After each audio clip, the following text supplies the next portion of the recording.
better than you, and you know it.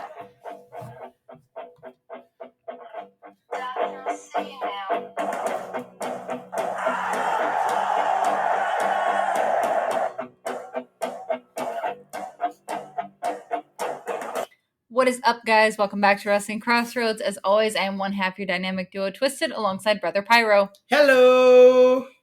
And we are talking AEW All Out, the weekend after AEW All In.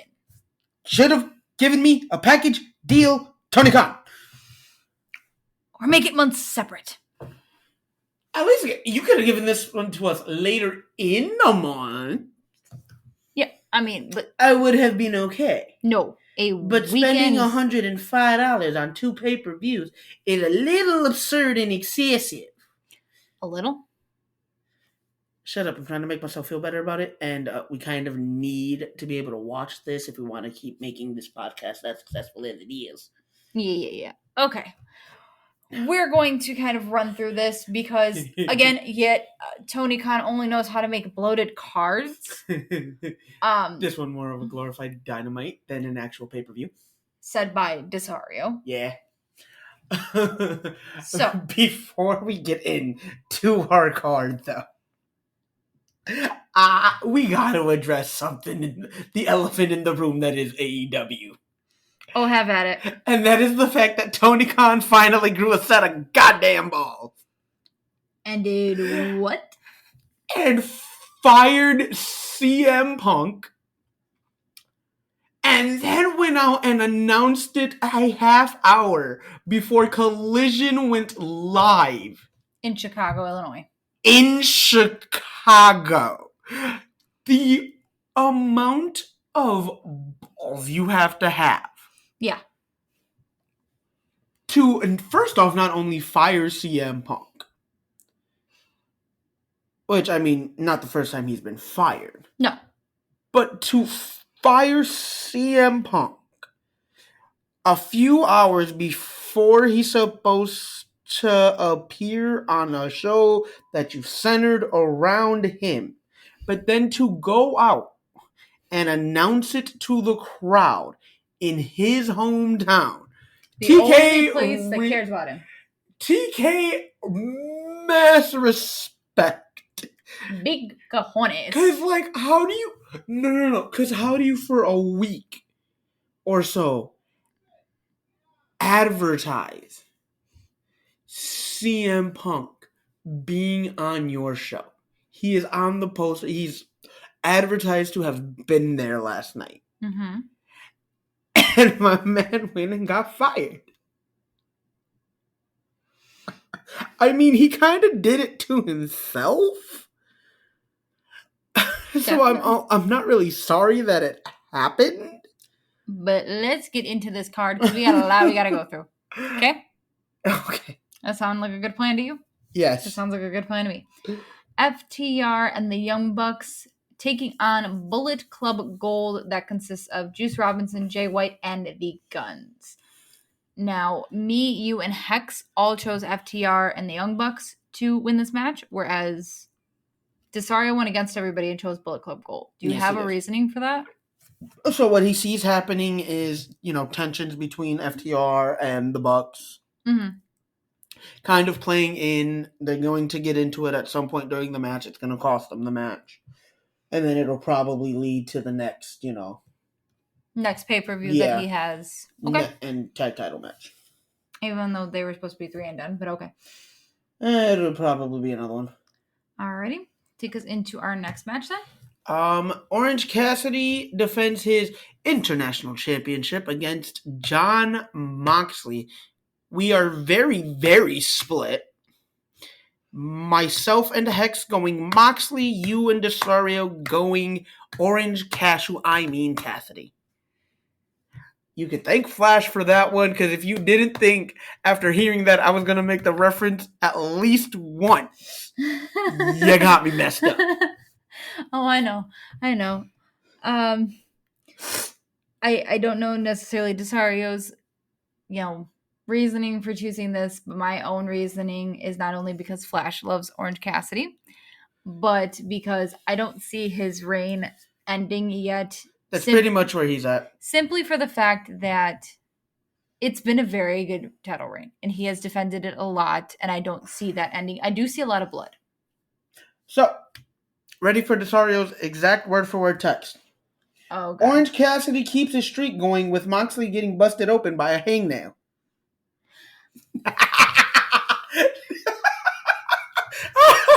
So Adam Page comes to the ring?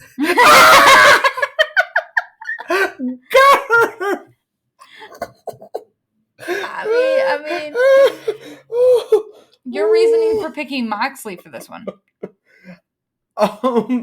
One, I kind of see the BCC getting involved at some point. But also, I think, Cassidy being all beat up to hell right now, he needs to take the time off, but he's not going to if he's got the championship. Exactly. Very much like a Rollins payment, like, hey, he needs to kind of drop this so he can go heal up some injuries. Nope, they're going to be stubborn. Yep. All right, next on our card, we have the ROH TV Championship. Samoa Joe takes on Shane Taylor. It is unanimous that we are all picking Samoa Joe to retain this championship. I mean, what has Shane Taylor really done to warrant getting put over? Do you know any reasoning to why he got this match? I don't. I genuinely do not know how we got here, dude. Okay. I just thought I would ask. Take us into our next prediction. Better Than You, baby. Which is obviously MJF and Adam Cole. Taking on Dark Order's Alex Reynolds and John Silver. Okay. Yeah. Okay. I just trying to make sure that those were the two members of Dark Order. Unanimously, it's gonna be Better Than You, baby. Walking out with the Ring of Honor World titles still intact. I forgot this was for the titles. Yeah, buddy. I completely forgot. I thought it was just a random match. Nope, And then I know that's why they had the Ring of Honor Tag Team #1 Contender Battle Royal thing on Rampage. I knew that they had a Battle Royal, but I completely it completely went from my mind contender. That it was for the titles. Personally, I wish it would have been Matt and Jeff that won that match. Really? I wouldn't have seen them walking out of Chicago champions, but I feel like it'd be a better match. Okay. All right. Next up, we have Eddie Kingston and Shibata taking on Claudio Castagnoli and Wheeler Yuta. I was going to say, before we get in this, can I just give you Desario's reasoning for picking Better Than You, baby? Because, again, it's going to be something you laugh at. Oh, please do. When was the last time the Dark Order was relevant? R.I.P. That's going to be my only answer. R.I.P. So, going back to our Eddie Kingston, Claudio Castagnoli match, majority of us have picked the BCC to win this. I'm going to be the odd one out, see if I can mess up my streak. I have chosen Eddie Kingston and Shibata to win And even then, this probably wouldn't mess up anything. The first time is a fluke. The second time is a coincidence. I need 3 or more. I know. I'm really trying. And I need it consistently. Okay, that's why I'm restarting. I don't think Eddie Kingston's going to win this match. I really don't. But we will see. I have no clue how we got to that match. I want to be 100% honest. Take us into this next one. Kingston's personal beef with the BCC. Claudio. Okay. He, more or less Claudio specifically right now, but yeah. Okay. TBS Championship, Chris Statlander, Ruby Soho. It's going to be really fun to watch. This is. I'm excited to see what they do. Neither women have really done much of anything because Ruby Soho has kind of been playing second, third fiddle to Saraya and Toni Storm right now, who are in. She's kind of been on the back burner. Yeah, she really has been an afterthought. Yeah, and when she was brought in, that wasn't supposed to be the case. But then again, Tony Khan has a habit of, ooh, shiny new toy after 2 weeks. All right, I don't want to play with you no more. It's like a child with ADHD. I was thinking Toy Story when Andy got Buzz and decided Woody can be just forgotten in the corner somewhere. I wouldn't necessarily say that just because, you know... I mean, he eventually came back to him, but... I was just saying that more or less on the fact that, you know, when you think about Toy Story, he had Woody for the longest time. So it wasn't necessarily, oh, look, shiny new toy. It was just, hey, this is the new thing that I'm kind of into. I've had Woody for, like, my entire childhood. Yeah. But anyway, neither woman has really done much of anything lately. Chris winning the title earlier this year, but other than that, like, she hasn't done much of anything. So I'm excited to see how this match goes. This one split down the middle with me and you picking Ruby. Mm-hmm. And again, my reasoning just being I'm tired of seeing her being the afterthought. Yeah. Hex and Desario picking Statlander. Okay. I don't think he... Yeah, no. Yeah, he didn't really get he did. Yeah, he did. And that was? Because Ruby is the jobber to the stars. Yes, you were saying that. Yes, and that is... I'm going to go out and say that my reasoning for picking Soho is 100% piggybacking off of what you had said when we had talked about this last. And that was that if we put the title on Ruby, because of the stuff with the Outcasts, we might see it more. Yeah. And that's why I think Ruby is going to be the one to win. And like I said, I'm just tired of her being an afterthought. Like, she shouldn't be. All right, take us into our next match. Actually, this match is on you. I just did the last one. Oh, I'm all burnt out already from... And to think, we're going to actually have to dive deeper into this later tonight. Yes, I know. And you are going to be like half asleep at that point. Yes, I'm well aware. It's going to be hilarious. Kenny Omega takes on... I cannot say it unless you... without thinking of you. Success. Takashita takes on... I'm not trying to pronounce the first name. Konosuke Takashita. We are half and half with you and Hex picking Takashita and me and Desario choosing Kenny Omega. I more or less went for Omega out of familiarity, and I'm sure that, you know, Desario has his very own reasoning for choosing Omega. Because his feud with Callis has gone on too long. Quote. Okay. Yeah, I do agree it kind of needs to end. Oh yeah, that's where I'm at, but I have it being because Don Callis will get himself involved. Mm-hmm. The feud's going to end with Don Callis going out on top. I mean Takashita. I thought you were going to say the other way. the way you have now pronounced the name, so I know how to spell it. We're not going to disrespect the man like that. No. Not live on air. No. We don't need a bunch of rabid wrestling fans coming at my neck on Twitter. Oh, Lord, no. All right, take us into this one. TNT Championship, Luchasaurus, Darby Allin, unanimous picks all across the board. We got Darby winning. What was that? I don't know. That's like your second win of ADHD. Hello, squirrel. Shut up. Shiny. But unanimous pick, Darby picking up the win. Desario's reasoning is because Punk not being put on the card, and now, being banned from it and getting fired. Mm-hmm. He wasn't on the card as is, but him also getting fired doesn't help. So to give the crowd that feel-good moment and that big pop, you give Darby the win.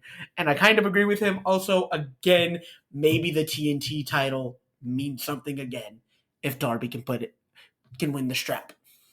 Just saying, because it's been a game of hot potato. It really has, and I hope that once Darby wins this match, it stays on him for a little while. And he actually defends it pretty regularly like Orange Cassidy does his title. Yeah. I mean, I'm not going to say as regularly, because at this point, Cassidy has a title defense almost every week. I say push it to like every other week or every pay-per-view, like every big show. I'm okay with like every other week, keep it once in between the 30-day. Give me one. Give me once or twice a month. I'm okay with that. Mm-hmm. Give me the beginning of the month and the end of the month. There we go. Within a week span. You got it. Here's the last of the month. Here's the first of the month. That's in the week span. We got it. Done. Cool. Next up, we have Powerhouse Hobbs taking on Miro, and it is unanimous. We have all chosen Miro. I don't know how we got to this point. I really don't. I really don't know how we got here. But I'm picking Miro just because I'm just picking which one can we make less irrelevant at this point. Because ain't neither one of them done with their careers. This is literally the second time I've ever seen Miro on AEW pay-per-view. And the first time you fell asleep. Yes. The first time you slept through his match and I got mad at you. I saw him make his entrance and then I fell asleep, but I was also pregnant with baby Crossroads. I was pregnant. Okay, anyways, we're not going to argue on air. No. But which one, whose career can we recover from an island of obscurity? Miro's. Please. At this point. Miro just came back again. I was like, at this point, which one is going to give you the most longevity? Lord. Because Hobbs hasn't been relevant since his feud with Wardlow. Where even is Wardlow? I want to say he's injured, but again, another big man that, who hasn't been relevant since last year with his feud with MJF. Yep. Or a few years ago with his feud with MJF. It was the last time he was really, really relevant. I think that was last year. I want to say it was, but I don't remember. It's been a while. His feud either that or these are just so lengthy of pay-per-views that we forget that they're actually closer together. Anyway, his feud with Hobbs made Hobbs more relevant than him. Mm-hmm. And Hobbs hasn't been relevant since then. Because I believe it was for the TNT title. It was over the TNT title, and I remember that because I was at that AEW show when I think Hobbs busted up Wardlow's car. Okay. It was the other way around, but I remember being there for that AEW show. Because that was also the night we got Sting and Jeff Hardy back. Yes. So, like I said, that's the last time really either one was relevant, and Miro even further than that. Mm-hmm. Do something with one of these guys, if not both, or TK. Just please release them. Put them out of their misery. Because at this point, you have all these dudes. Put the puppies down. You said put them out of their misery. That's all I could think of. See, you went that. I went the book of mice and men. Lenny and two to the back of the head. Done. End the career in AEW because clearly you don't know what you want to do with them. Put the puppies down. Like just no, not put the puppies down. Put their contracts down. Just put their contracts down. I was just referring to them as the puppies and their careers as the puppies. Yeah, put the puppies down. Because at this point, bro, you don't know what you're doing with half your roster, and it's kind of annoying. Again, talent level on the roster is absolutely extraordinary. 3 different shows. He should make it more like WWE, where he has rosters split out throughout the shows. See, here's the thing: is he has 3 different shows in 2 different companies. Do better. Again, you have the talent level you have on. Because all he tries to do is use the same 7 people on every single show. You're gonna burn them the hell out, dude. And then you have these dark matches, and nobody knows who the hell these people are. Here's what's funny. Is Dark is canceled. Dark got canceled a while ago. Not long, but recently. Yes. So Dark no longer exists. You have Dynamite, Rampage, Collision. Personally, again, make Rampage the Ring of Honor show. Mm-hmm. For the reason being, I don't want to pay $10 a month to watch what I could be watching for free. Secondly, I don't want to pay $60 a month the month you have Ring of Honor pay-per-views. You're already bleeding me for $50. And usually you line them up so they are one right after the other. So that's $100. Yeah. Can we, help us out here, man.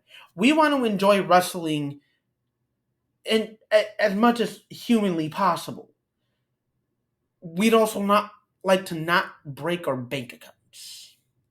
and I think I can speak on behalf of A a majority of solid people. majority of pro wrestling fans. We want to enjoy the content. It'll make it easier for us to access the content. Thank you. Maybe then we'd be spending more money on your merch, and then you'd actually get more sales. Yeah. Because unlike people wanting to pick on WWE for, oh, their arena's half full, AEW's arenas are actually half full. I've been to enough of them. Actually, less than half full. But Anywho, anyway. do you want to have what I consider would be our main event? Would it be the main event, though? I would say so, just because of who's involved. But at the same time, like Desario said, we didn't need this match. Oh, I was 100%. Let's read this one. Ricky Starks, Bryan Danielson in a strap match. I love his text, by the way. We were texting about something completely. We were talking about the CM Punk firing and the situation with Jack Perry. I was like, yeah, I'm assuming Jack Perry is, suspended for his involvement. Yes. But this really being his first infraction, Mm-hmm. I don't see him getting released. Yeah, me too. And we were talking about that. He, agreed that, both parties involved were just being really stupid. Mm-hmm. And again, I agreed with that. And then he texted me later on that night. So apparently we have Starks Danielson now. I'll take Danielson. No reason, just like there's no reason for it to be on the card. Yeah. I wanted to quote it exactly. Let's talk about how we got here. Steamboat, made an appearance on Collision last night. Was like, Starks challenged him to the strap match. Steamboat said no. Because he's retired and old. Because he's retired and old as dirt. No disrespect, my guy, but, it's kind of the truth. Anyway. Steamboat said no, but here's who will take you on in that match. And a returning from injury, Bryan Danielson, which I tried to justify that, and Desario really was like, really helped shut that one down, because as soon as I said, it's a good way to bring Bryan back from injury, his exact words after that one were, fair, but still not a big enough reason for this match. I'm glad he's back, but maybe pick someone Starks has a history with at some point. The most recent rivalry I can remember right now is Jericho.